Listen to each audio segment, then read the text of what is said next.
Welcome to my channel. What if I told you that just one story can teach you how to read, speak, and think in English like a native? You don't need grammar books. You don't need hundreds of lessons.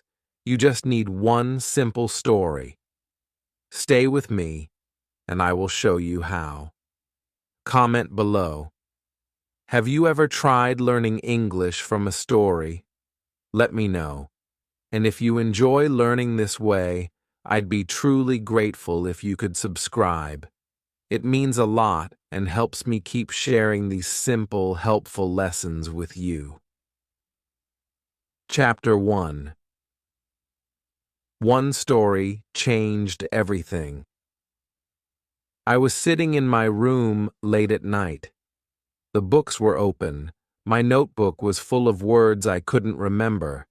I had grammar rules in front of me, but they felt heavy. My head hurt. My heart was tired. I asked myself, is this the only way to learn English? I didn't feel excited. I didn't feel confident. I felt lost. Then something happened. I opened a website just for fun. There I saw a very short story. Only 5 lines, simple words, easy sentences, but something about it caught my eye. I read it once, then I read it again, then again. My eyes followed the words, my lips moved. I spoke each line softly, and then I felt it.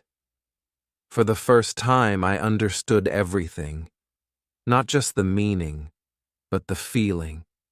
The story made me smile. It made me think. It made me speak. The story was about a little boy who lost his red balloon. He looked for it everywhere. At the end, he found it floating in the sky. He smiled and said, "It's waiting for me." Just 5 lines, but they changed me. I stood up and said the sentences again. This time louder, clearer. I looked in the mirror. I said them again. I was speaking English, not from a grammar rule, not from a textbook, from a story.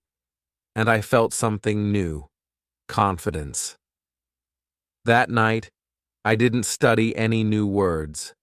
I didn't learn a grammar rule, but I learned something more powerful.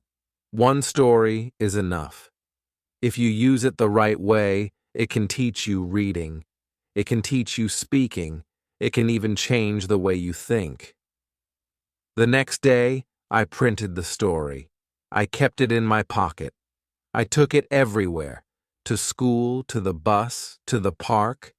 I read it again and again. I whispered it when I walked. I said it out loud when I was alone. I acted it out. I made faces like the boy in the story. I imagined myself looking for that red balloon. I made the story mine. That's when something amazing started to happen. English was no longer just a subject.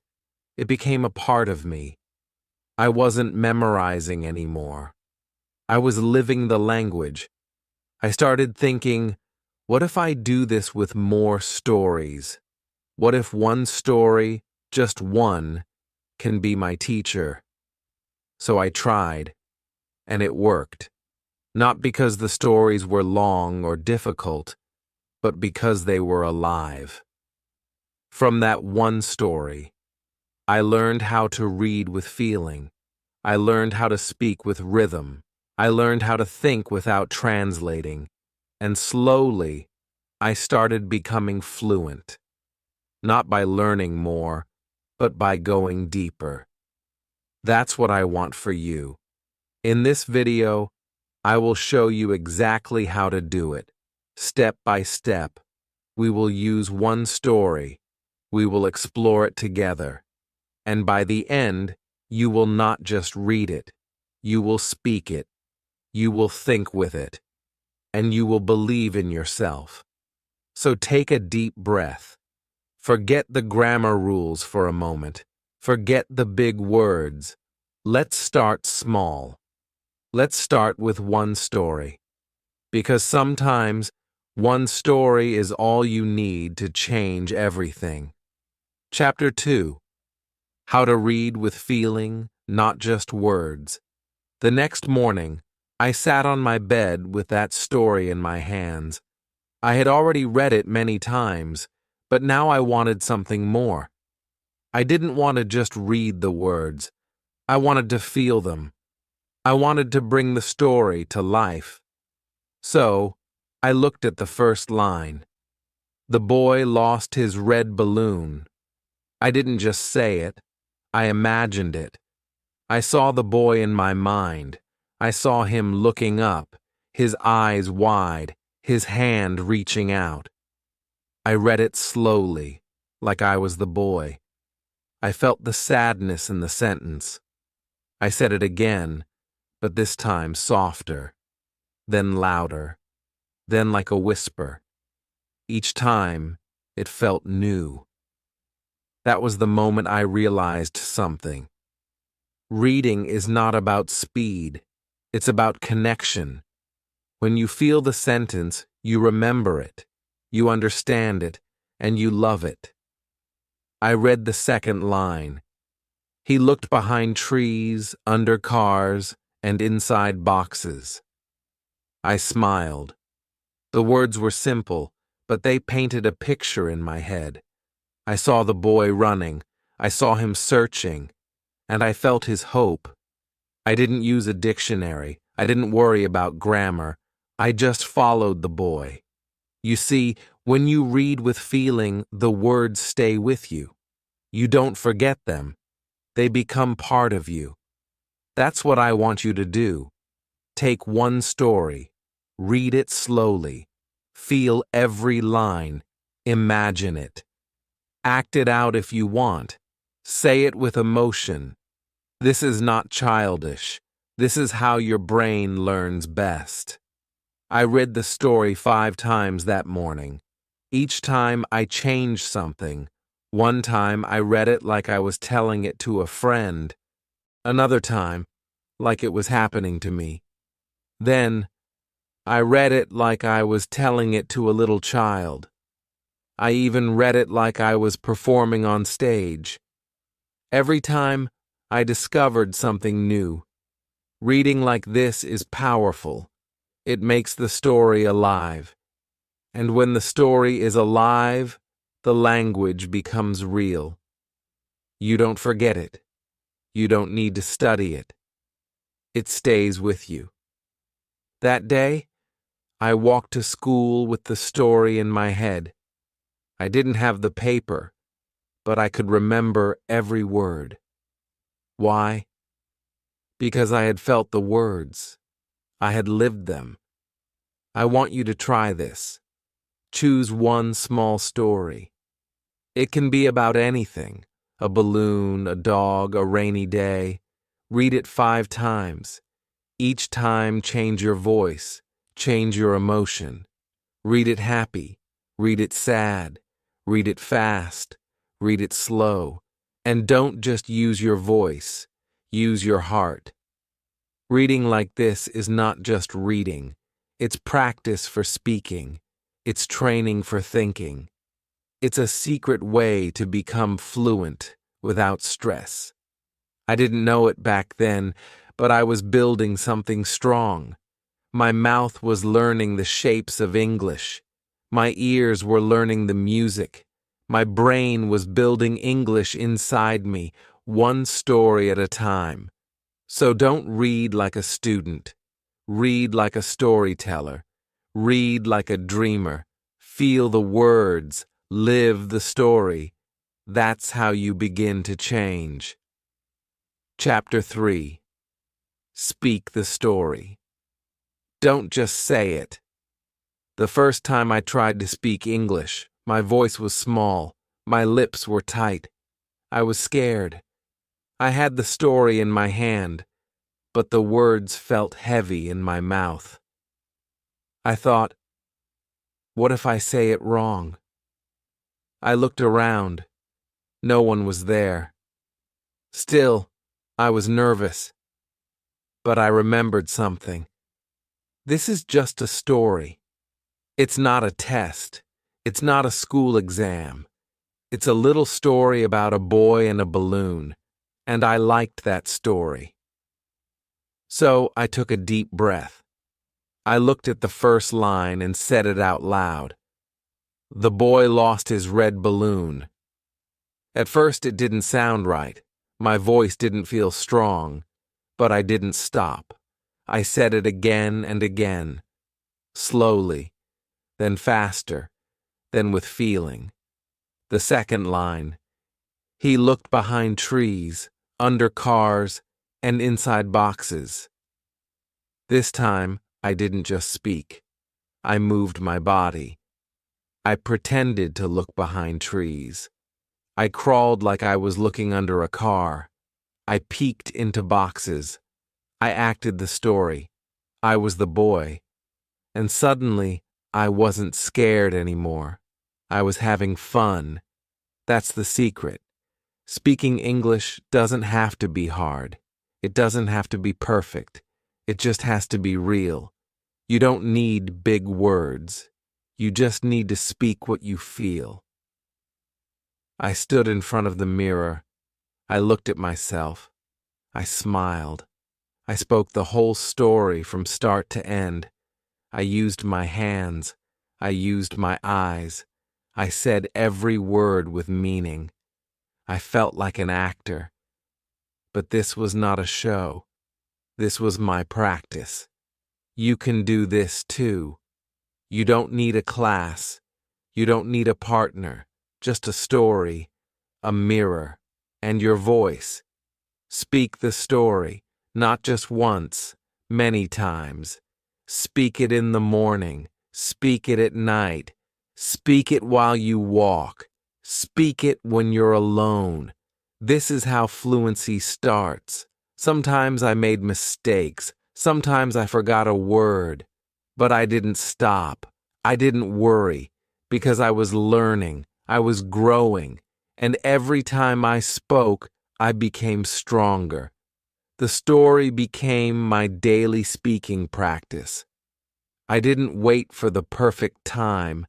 I didn't wait for someone to correct me. I just spoke. And the more I spoke, the easier it got. One day, I recorded myself. I listened to my voice. It sounded strange at first, but then I smiled. I could hear English. I could hear the rhythm. I could hear the story. That was the moment I believed in myself. Speaking the story helped me in many ways. It trained my tongue. It improved my pronunciation. It built my memory. It gave me courage. It made English feel natural. You don't have to say big things. Just say small things clearly. Say them with feeling. Say them again and again. That's how babies learn. That's how I learned. That's how you will learn too. So today, I want you to do something simple. Take one story. Stand in front of a mirror. Look at yourself and speak. Don't worry about grammar. Don't worry about accent. Just speak like you're telling it to a friend, like you're living the story. This is not just practice. This is transformation. Chapter 4. Listen, like a child learns. I used to think listening was just about hearing words, but I was wrong. Real listening is about feeling. It's about hearing the music of a language, the ups and downs, the fast and slow, the soft and strong. Babies don't know grammar. They don't know vocabulary. But they listen. They listen every day for hours. That's how they learn. Slowly, naturally, without stress. I wanted to do the same. I took the same short story, the one about the boy and the red balloon, and I found an audio version online. It was read by a native speaker, soft, clear, and slow. I put in my earphones. I closed my eyes, and I just listened. No notebook, no dictionary, just the sound. At first, I didn't catch every word, but I didn't care. I let the voice play again, then again, then again. I started noticing things. The way the speaker said, "The boy lost his red balloon." Slow at the start, gentle at the end. I could hear the sadness in his voice. Then, he looked behind trees, under cars, and inside boxes. The rhythm changed. It was faster, more playful. I felt the boy's energy. I was listening not just to words, but to emotions. I listened 5 times on the first day, 10 times on the second. Sometimes I listened while walking, sometimes while brushing my teeth. I wasn't studying. I was absorbing, just like a child. On the 3rd day, something amazing happened. I didn't need to think. I could repeat the words as I heard them. My mouth moved naturally. My ears knew what was coming next. English didn't feel strange anymore. It felt like music I could dance to. That's when I started shadowing, speaking just a little behind the speaker. Not thinking, just copying like an echo. I'll tell you more about that in the next chapter. But for now, just focus on this. Deep listening is powerful. You don't need many stories. You just need one. And you need to listen to it a lot. I used to listen to random English videos. I didn't understand much. I felt tired. But with this story, it was different. I knew the meaning. I had read it. I had spoken it. Now I was listening to it. Everything connected. And the best part? I wasn't bored. I was listening to a story I liked. It was short. It had feeling. I could imagine it while listening. And the more I listened, the better my pronunciation became, the better my memory became, the more confident I felt. If you want to train your ears like a baby, here's what to do. Choose one simple story, find the audio, or record yourself reading it. Listen to it 5 times a day. Don't worry if you don't understand everything. Just listen. Let your brain do the work. Let your ears get used to the sounds. Over time, you will start hearing new things, words, expressions, feelings. English will no longer sound like noise. It will sound like meaning. You don't need 100 stories. You don't need fancy materials. Just one story, one voice, and your attention. So now you've read the story, spoken the story, and listened to the story. What's next? The most powerful step of all, thinking in English with the story. And in the next chapter, I'll show you how I trained my brain to stop translating, and how you can too with just one simple story. Keep going. You're doing something amazing. Chapter 5. Think in English with one story. Thinking in English used to feel impossible for me. Every time I wanted to say something, my brain worked like a translator. First, I thought in my language. Then I searched for English words. By the time I found the right words, the moment was gone. I stayed quiet. I felt slow. I felt stuck. But everything changed with one story. I already knew the story well. I had read it, spoken it, and listened to it. Now I wanted to take the next step. I wanted to think in English. I didn't know how to do it. But one day, something happened. I was brushing my teeth. The story came to my mind. I didn't call it. It just appeared. I saw the boy. I saw the red balloon. And in my head, I heard the sentence, "The boy lost his red balloon." I didn't translate it. I just thought it. It felt small, but it was big. It was the first time I thought in English without trying. That day, I started playing with the story in my head. I was walking to school and I asked myself, "Where is the boy going?" I answered in English, "He is looking for the balloon." Then I asked, "How does he feel?"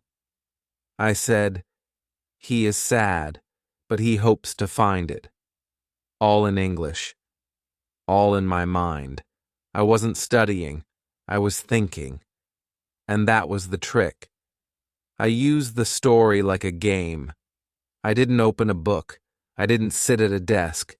I just used small moments. Walking, washing dishes, lying in bed. I repeated the lines. I changed the lines. I asked questions. I answered them. I imagined new parts of the story. What if the balloon was blue? What if it flew to the mountains? What if the boy cried? I made my brain play in English. At first, I only did this with the same 5 sentences. But soon, my mind wanted more. I added new sentences, small ones.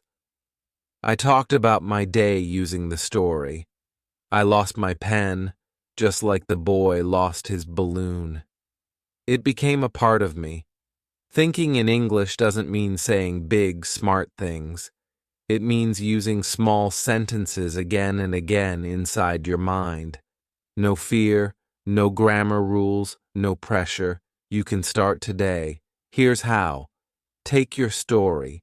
Read it again in the morning. Then, during the day, let it come back to you. Say the first line in your head. Then ask yourself something about it. Answer in English. Don't worry about mistakes. No one can hear your thoughts. This is your safe space. Do this while walking, while cooking, while waiting in line. Think of the story like a friend who walks with you. Talk to it. Play with it. Make it fun. The more you do it, the faster your brain will stop translating. English will become natural. You won't even notice it. But one day, you'll be thinking in English, and you'll smile. That's what happened to me. So stop waiting for the right time. Stop trying to be perfect. Start thinking with one small story. It's not just practice. It's brain training. It's magic. And now, it's time to learn a technique that changed everything for me. Shadowing. It helped me speak fast, understand better, and sound like a native. In the next chapter, I'll teach you how to use shadowing with this same story, and how it can speed up your fluency faster than you imagine. Keep going. This journey is working. Many times I knew every line. I knew how it sounded. So, I decided to try. I pressed play. The voice said, "The boy lost his red balloon." I waited half a second, then I said it too. "The boy lost his red balloon." I tried to match the voice, the sound, the speed, the feeling. It felt funny at first. I wasn't used to speaking that way. My voice was behind the audio. It felt like chasing someone in a race. But I didn't stop. I played the second line. He looked behind trees, under cars, and inside boxes. I repeated it just behind the voice. I tried to copy the rise and fall. I tried to feel the rhythm. I was not just speaking English. I was performing it. And something amazing happened. After a few minutes, I could feel my mouth moving faster. My brain didn't have time to think in my own language. I had to follow the voice. I had to stay close. And that's the magic of shadowing. It forces your brain to stop translating. It pushes you to think, speak, and feel English, all at the same time. That day, I shadowed the full story 10 times. I stood in front of the mirror. I looked at my lips. I copied the speaker's emotion. If he sounded sad, I sounded sad. If he sounded happy, I smiled too. I was not just learning pronunciation. I was learning expression. I was learning flow. Every day, I shadowed the same story. 5 minutes in the morning, 5 minutes before sleep. I didn't need a classroom. I didn't need a partner. I just needed the story and my voice. That's it. After 1 week, my mouth felt stronger. My words came out faster. I didn't pause so much. I started noticing patterns, how words connected, how some sounds disappeared, how some were stretched. My listening improved. My speaking improved. My confidence grew. I didn't sound like a robot. I sounded human. Here's how you can do it too. Choose a short story you like, one with audio. If you can't find it, record your own voice reading it. Listen to one sentence. Pause and repeat it. Try to match the voice. Then play a full line and speak along with it half a second behind. Don't pause the audio. Keep going. Don't worry about mistakes. Just keep moving. Like a shadow. In the beginning, it will be hard. Your tongue will feel slow. Your breath may feel short, but don't give up. This is not a test. This is a powerful practice. Do this every day. Even 5 minutes can help. You will see changes in your sound, in your speed, in your confidence. Shadowing is not acting. It's not pretending. It's the closest thing to real-life speaking without pressure. You're not just learning English, you're becoming English. So don't just read the story. Don't just listen. Speak with it. Breathe with it. Feel with it. And now that you've mastered shadowing, let's take it to the next level. In the next chapter, I'll show you how I turned this one story into 100 real English sentences, and how you can too. This is where your English starts to grow like never before. Let's keep going. 100 times in my room. From my story. You can do the same. Take your story. Look at each line. Ask questions. Answer them. Change the people. Change the places. Change the objects. Write it down if you want. Or say it out loud. Or think it in your head. Make it a game, a challenge. Can you make 100 sentences from one story? I believe you can. And when you do, you won't just be a learner. You'll be a creator, a builder of real English. You'll stop waiting for someone to teach you. You'll teach yourself. And now, get ready for the next secret. In the next chapter, I'll show you the emotion trick. The reason I remember every word from that story even now. This is the most powerful method I know for remembering English without effort. Stay with me. You're almost there. Chapter 8. The Emotion Trick. Remember every word. I used to forget English words. I would learn them today, and by tomorrow they were gone. I tried writing them again and again, I tried using flashcards, but they didn't stay. I felt frustrated. I thought something was wrong with me. But the problem wasn't my brain. The problem was how I was learning. The words were just sounds to me. They had no meaning, no feeling, no story. Until I discovered the emotion trick. It happened by accident. I was reading the same story, the one about the boy and the red balloon. I had read it many times. I had spoken it, shadowed it, and made sentences from it. But now I wanted to feel it deeper. So I closed my eyes and thought about the boy. I imagined him as me. I saw myself as a child. I remembered the time I lost my toy car in the park. I cried. I searched everywhere. And suddenly, the story wasn't just a story anymore. It was my memory. That's when everything changed. I took the first line. The boy lost his red balloon. I said it again.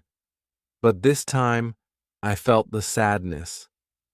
I remembered how I felt when I lost something I loved. That sentence stayed in my heart. It wasn't just a line from a story. It was my line.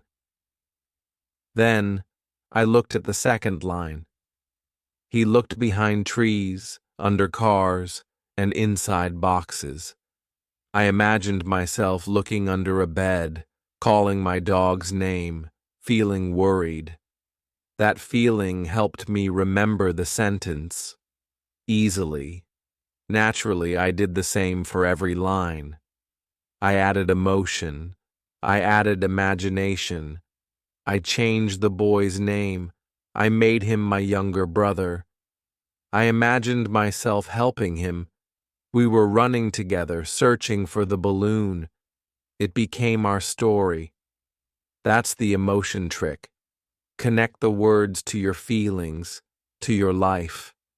When you do that, the words are no longer just words. They become part of your heart, and your heart remembers what your brain forgets. After that, I never needed to memorize the story again.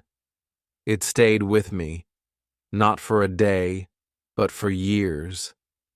Even now, I can say it without looking, because it's not just on paper. It's inside me. You can use the emotion trick too. Here's how. Take one sentence. Close your eyes. Ask yourself, when did I feel like this? If the story says, the boy was sad, think of a time when you were sad. Add a face, add a place, add a feeling, a moment from your life. If the sentence is, he found the balloon, think of a time when you found something you lost. Feel the joy, feel the surprise. Then speak the sentence again, this time with feeling. You can also use imagination. If you don't have a memory, make one. Imagine a story around the story. Add colors, sounds, people, places. Make it alive. And when you do this, your brain becomes sticky. It holds on to the words because the words now mean something to you. This is why stories work better than lists. Stories carry emotion. Emotion makes memory stronger. So stop learning English with your head only. Use your heart too. Feel the story. Become the story. Live the story. And in the next chapter, I'll show you how I used this one story to create my own story, how I took simple sentences and made them personal. This step made me confident. It made me feel like a real English speaker. You'll love it. Keep going. You're almost there. Chapter 9. Create your own story from the first one. Now it was time to do something I had never done before. I had read the story. I had listened, spoken, shadowed, and thought with it. I had turned it into 100 sentences. I had added emotions and made it part of my life. But now, I wanted to create something new. I wanted to write my own story, using the same idea, the same style, the same feeling. I was scared at first. I thought, I'm just a learner. I'm not ready. But then I remembered, I knew the story. I understood it. I had lived it. And if I could feel it, I could change it. So I took a pencil. I wrote one line. The girl lost her yellow kite. That was it. One small change. Boy became girl. Balloon became kite. Red became yellow. It was still the same story, but also new. My story.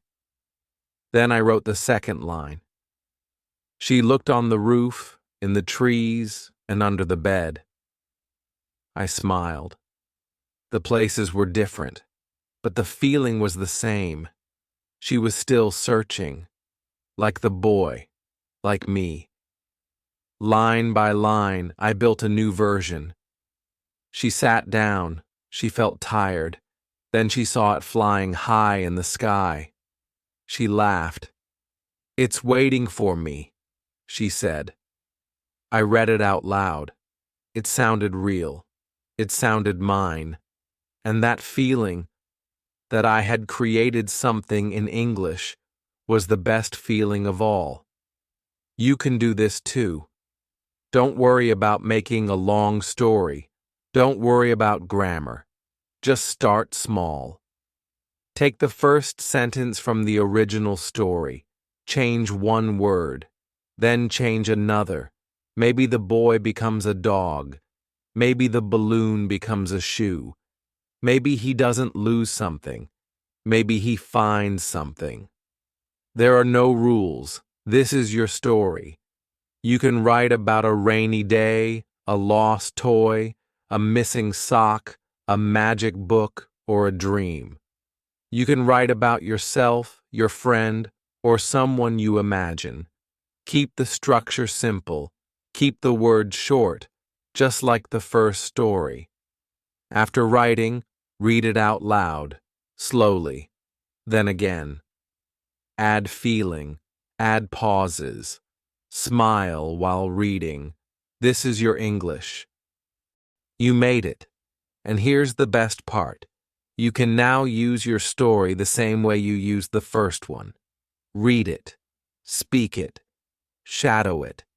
Think about it. Ask questions. Make sentences. Use the emotion trick. You now have a second teacher. Your own creation. I remember the first time I shared my story with a friend. They listened and said, "Wow, you made this?" I said, "Yes." In English, and they smiled. I felt proud. I felt free. I wasn't just copying anymore. I was creating. You don't need to be advanced to write in English. You don't need perfect grammar. You just need one story to start. Then you make it your own, one sentence at a time. So now, take your story.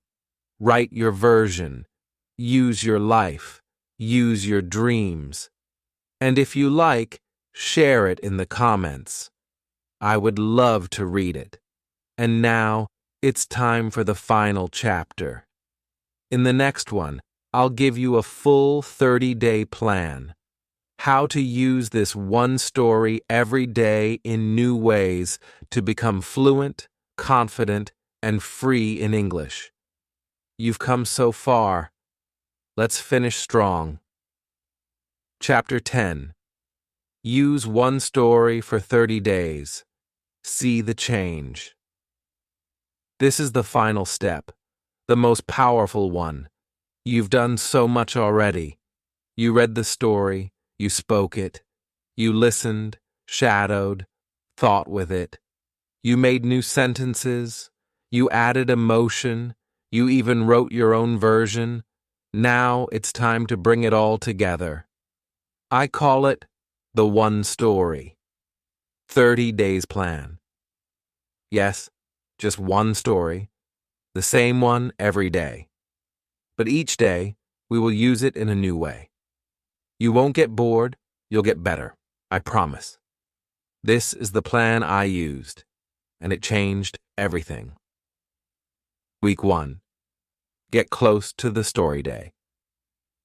Read the story slowly, 5 times out loud. Day 2. Listen to the audio. Close your eyes. Just feel the sound. Day 3. Speak the story while reading. Use feeling in your voice. Day 4. Shadow the story. Follow the audio half a second behind. Day 5. Think with the story. Repeat lines in your mind while walking or sitting. Day 6. Ask simple questions about the story and answer in English. Day 7. Use the emotion trick. Connect each line with your memory or imagination. By the end of the first week, the story will live in your heart. Week 2. Grow the story. Day 8. Change small words and make a new version. Day 9. Write 10 new sentences based on the story. Day 10. Act the story. Use your body. Pretend you are the character. Day 11. Tell the story to a friend or record yourself. Day 12. Write a new ending. What happens next? Day 13. Ask what-if questions. What if it rained? What if he never found the balloon? Day 14. Say the story to yourself from memory. Feel it. Now you're building your fluency. You're speaking from your mind. Week 3. Deep Practice Day. 15.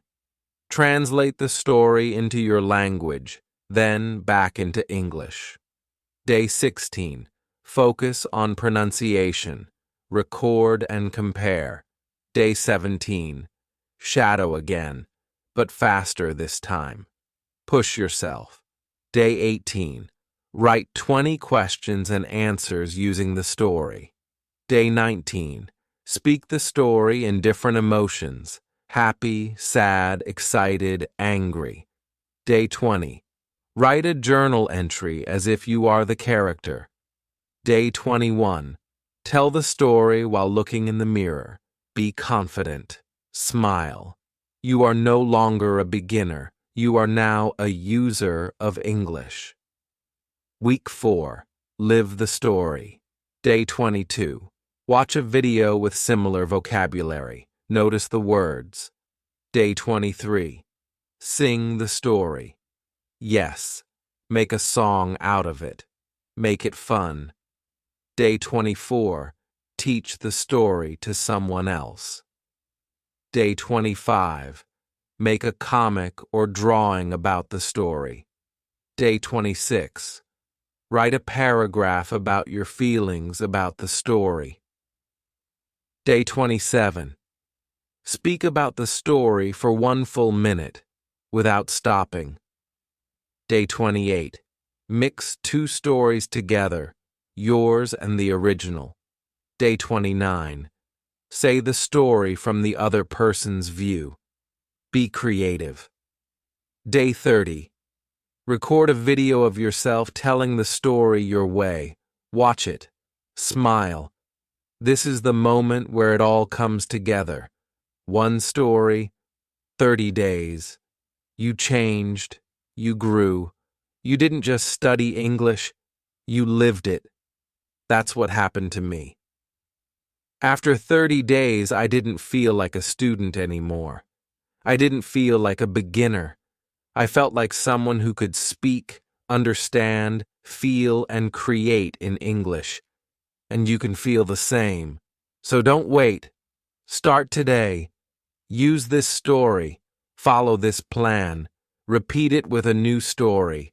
Next month, and the next, and the next. Your English will grow faster than you ever thought. You don't need 100 lessons. You just need one story and the will to use it well. If this video helped you, please like it and share it with your friends. And tell me in the comments, are you ready to start your 30-day story challenge? I'll be reading every comment. And don't forget to subscribe to the channel for more real, simple, and powerful ways to learn English. Let's grow together. Your journey has just begun.